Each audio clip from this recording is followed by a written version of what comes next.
తిరుక్కుడందై 108 వైష్ణవ దివ్యక్షేత్రాల్లో ఒకటైన ఈ క్షేత్రం తమిళనాడులోని కుంభకోణం సమీపంలో కొలువయ్యుంది. ఈ క్షేత్రం కావేరీ నదీ తీరాన కొలువయ్యున్నందున ఇది పంచరంగ క్షేత్రాల్లో ఒకటిగా ప్రసిద్ధి చెందింది. ఇక్కడ స్వామి రథంలో పడుకుని ఉన్నట్టు శయనమూర్తిగా చేతిలో ధనుస్సు ధరించిన రూపంలో భక్తులకు దర్శనమిస్తారు.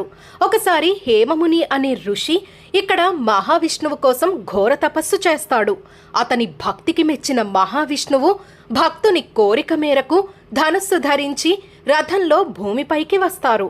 అందువల్లనే ఇక్కడ స్వామి శరంగపాణి పెరుమాళ్గా ప్రసిద్ధి చెందారని స్థల పురాణం చెబుతోంది. ఈ క్షేత్రంలో భూదేవి కోమలవల్లి తాయార్గా అవతరించింది.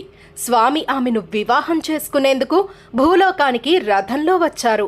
అందుకే ఈ ఆలయ గర్భగృహం రథరూపంలో నిర్మించబడి ఉంటుంది.